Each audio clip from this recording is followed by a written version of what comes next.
Boa tarde, pessoal.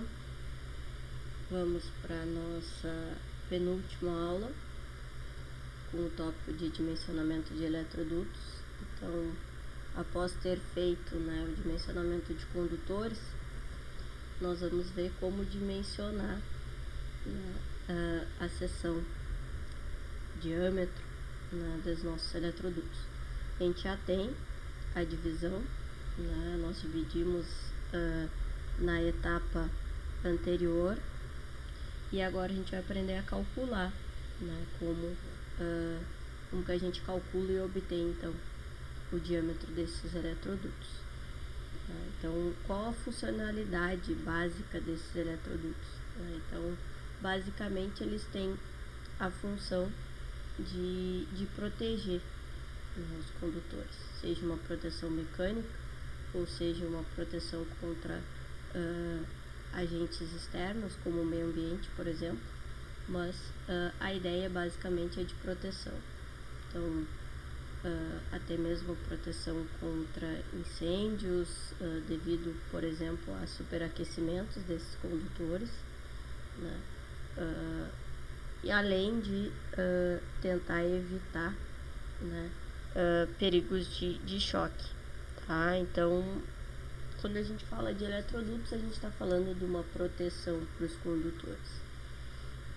Esses eletrodutos eles podem ser classificados quanto ao material, a flexibilidade e as formas de conexão.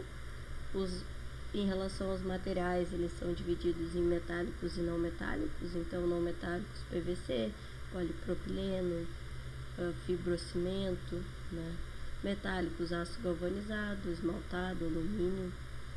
Quanto à flexibilidade, em rígidos ou flexíveis, e formas de conexão roscáveis ou soldáveis. Falando já do dimensionamento desses eletrodutos, esses eletrodutos eles precisam ser dimensionados de tal forma que as dimensões internas dele permitam que a gente possa instalar novos condutores, retirar e colocar um novo, de certa forma com uma facilidade. Geralmente isso não acontece. Quem nunca teve dificuldade ou presenciou dificuldade de colocar um novo condutor, passar um novo condutor por um eletroduto. Isso não deveria acontecer, mas acontece. Então, a gente trabalha com uma taxa de ocupação do eletroduto que ela não pode ser superior a 53% quando a gente fala de um condutor, 31% de 2 condutores, 40% de 3 ou mais condutores.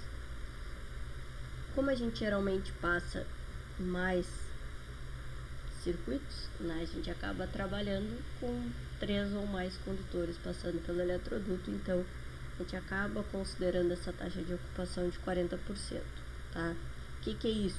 A gente vai calcular a área que esses condutores ocupam e vamos considerar esses 40% para que a gente não tenha nenhum problema quanto a isso. E vale ressaltar que o diâmetro estabelecido pela norma é de 20 milímetros, então se der um valor inferior a isso, a gente deve considerar 20 milímetros como o diâmetro mínimo dos eletrodutos.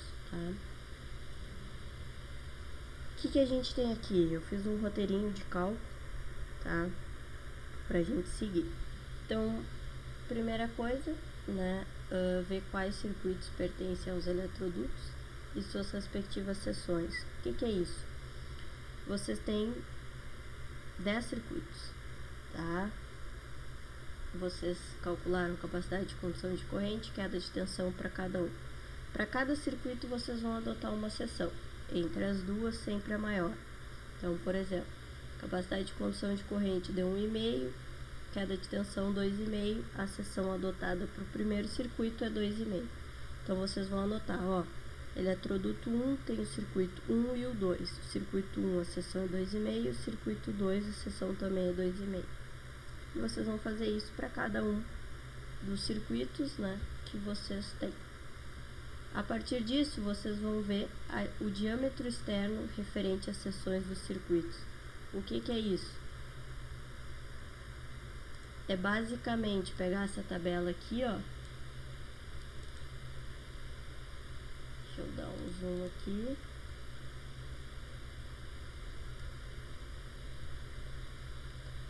Ó, seção, circuito 1 é 2,5.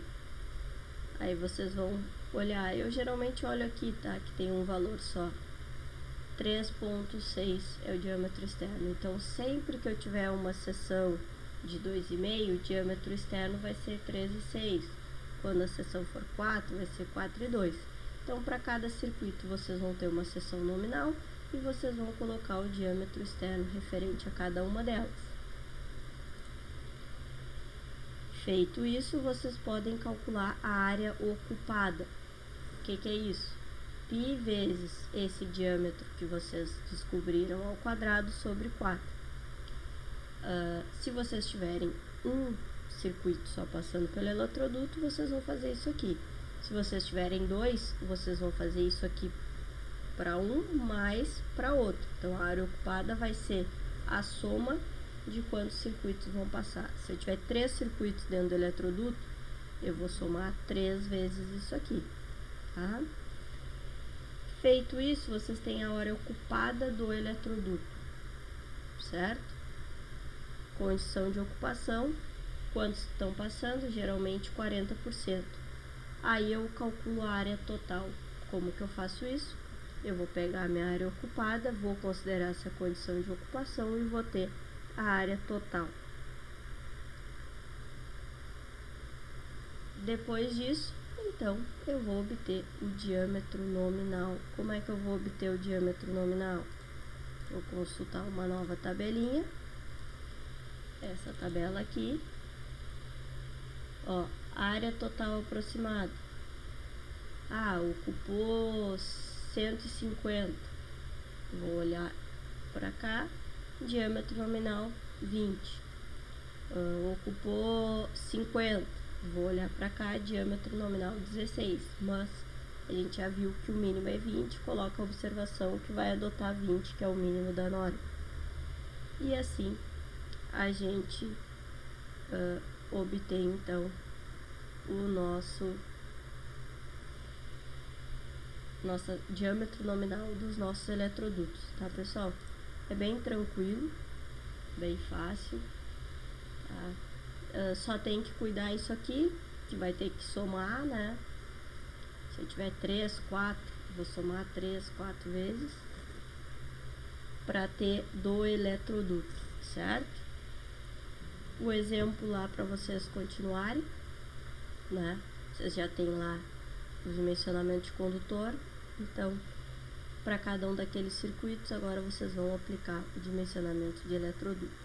A resolução tá para vocês no AVA, tá disponível lá, e vocês têm o quiz também para fazer.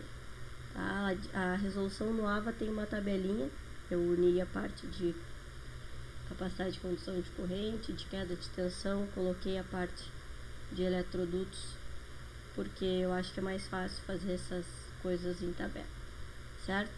Então, até a próxima. Qualquer dúvida, estou à disposição.